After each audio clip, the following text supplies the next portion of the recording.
Quiero agradecer que nos hayan convocado a este acto medio solemne y medio familiar, medio académico, medio literario, ¿no?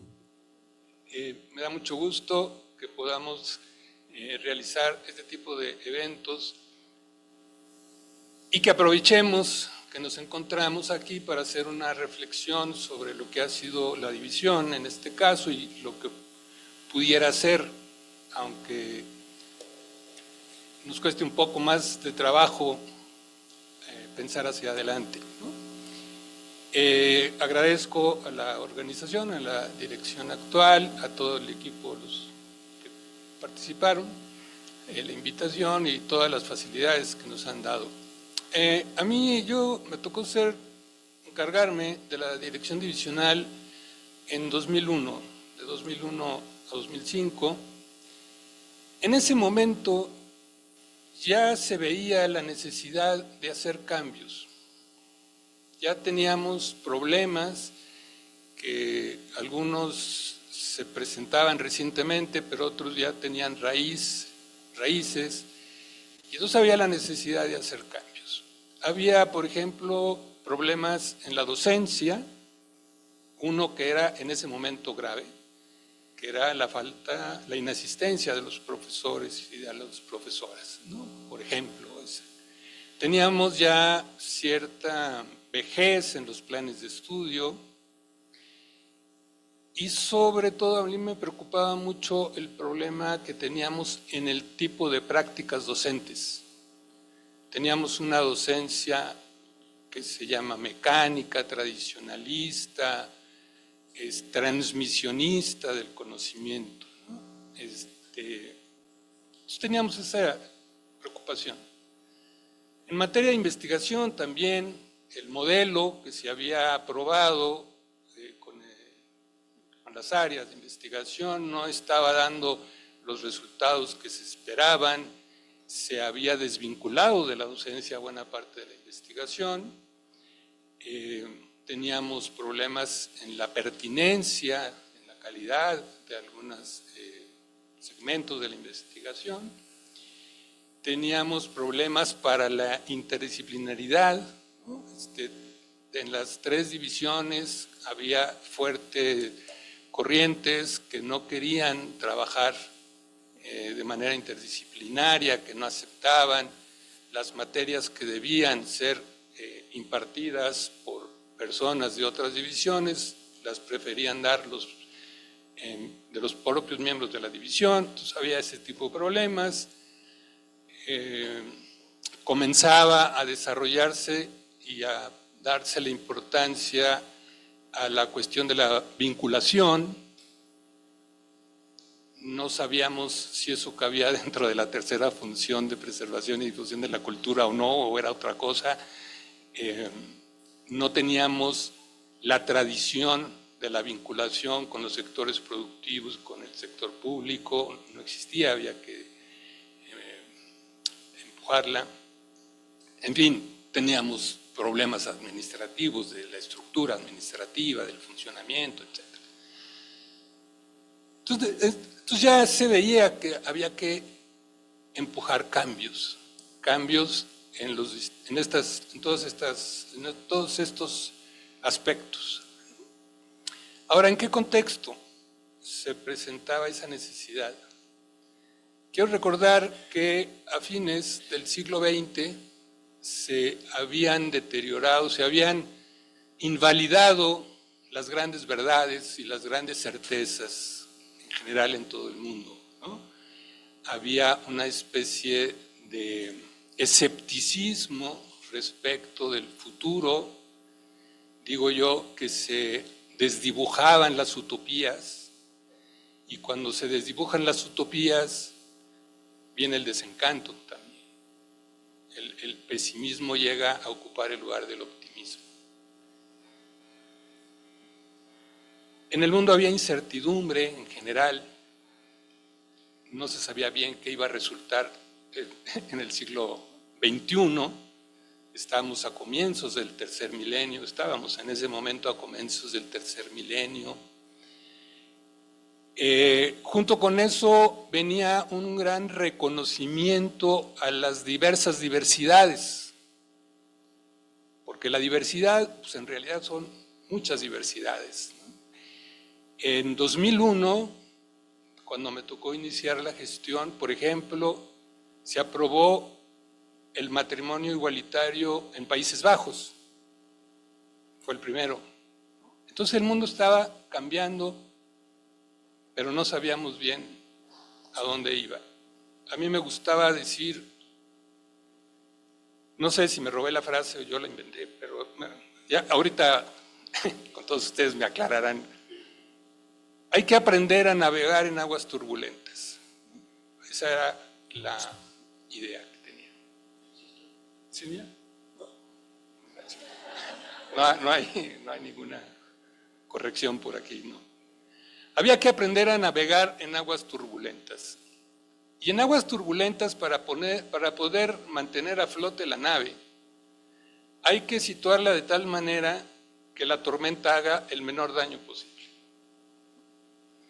Y segundo, hay que echar a andar los motores para poder salir de la tormenta. Esta es la metáfora que me gusta utilizar para explicarles qué fue lo que me encontré en la división. Había novedades tecnológicas muy importantes. Ya tenía tiempo que nosotros estábamos planteando, nosotros quiero decir la universidad, estaba insistiendo en aprovechar las nuevas tecnologías de la comunicación y la información. Ya era parte de nuestro discurso. Pero ¿qué ocurrió en la realidad? ¿O qué estaba ocurriendo en ese momento en la realidad? En 2001 apareció Wikipedia. Y la reacción de buena parte del personal académico fue rechazar esa opción. Incluso hubo colegas que prohibieron el uso de Wikipedia a los estudiantes.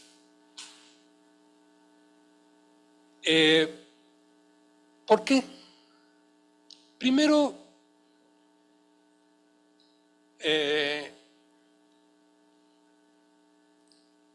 yo pienso que sentíamos temor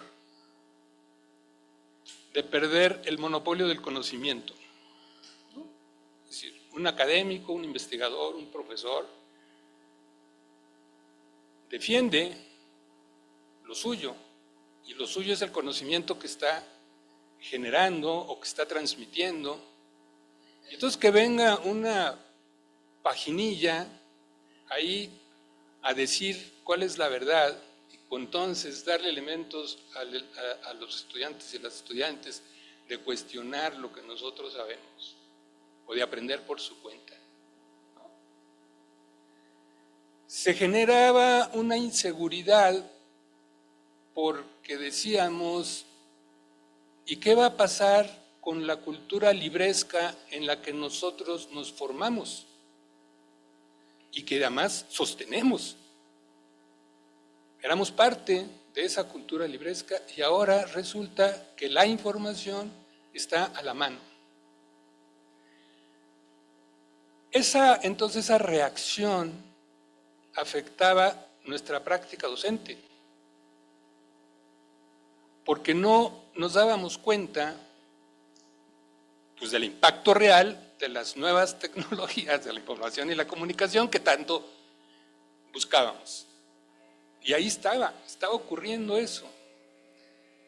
No nos dábamos cuenta que los estudiantes, las estudiantes, estaban cambiando, que ya no leían, que ya el asunto del conocimiento no era transmitir todo ese conocimiento enciclopédico que nosotros habíamos aprendido en montones de libros, algunos de muy buena calidad, pero otros tan malos como las cosas que se podían publicar en internet.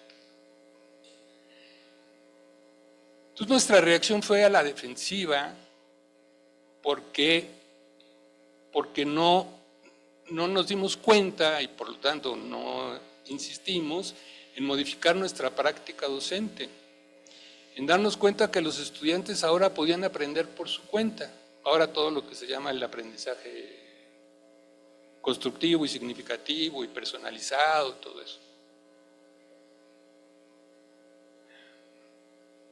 Yo pienso, bueno, no pienso yo, o sea, los expertos dicen que las universidades son organizaciones que cambian lentamente. Tienen un componente muy fuerte de conservadurismo, ¿no? Yo pienso que nos hemos tardado en darnos cuenta de esos cambios y en reaccionar. Me estoy refiriendo a las prácticas docentes en particular, porque aprovecho para reconocer todo el trabajo de los colegas que construyeron la división, los y las colegas que hicieron un gran trabajo, ya han mencionado, ¿no?, los datos y luego van a seguir también. Pero me gustaría compartir, me interesaba compartir con ustedes esta problemática que está como invisibilizada, ¿no? En mi ejercicio de la docencia en estos últimos años, yo he insistido en este problema de las prácticas docentes, que necesitamos establecer mecanismos para que la docencia, para que las prácticas docentes, para que los planes de estudios se actualicen permanentemente, o sea, siempre estén al día y no de vez en cuando grandes esfuerzos para actualizar y luego lo dejamos y nos metemos otra vez en una inercia, ¿no?, que a veces no se nota en las cifras.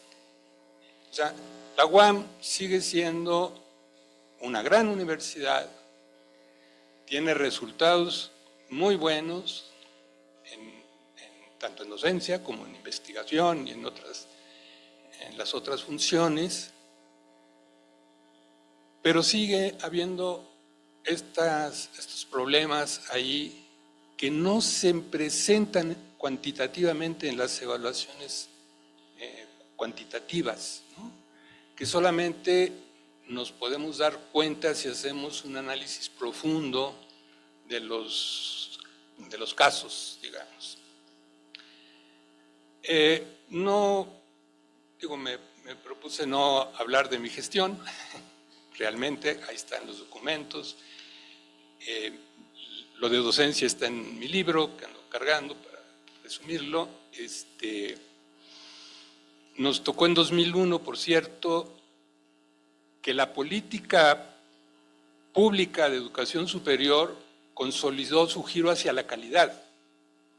Después de muchos años de insistir en los números, en 2001 se insistió, vamos a mejorar la calidad de las instituciones de educación superior a través del PIFI, que empujó el gobierno federal y que la UAM le entró con mucho énfasis a esta cuestión. Entonces ahí fue otro contexto importante para tratar de fijarnos más en la calidad de nuestras actividades académicas y no solo en la cantidad.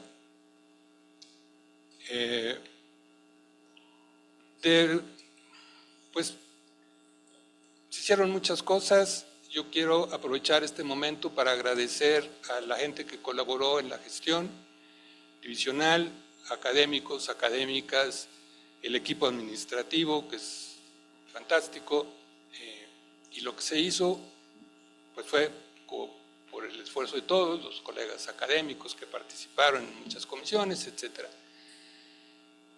Quizá nada más para recordar como una cuestión que todavía anda por ahí y que me da mucho orgullo, empujamos la revista de estudiantes Tiempo Económico, ¿no?, de todas las que hay, que se han mencionado y otras.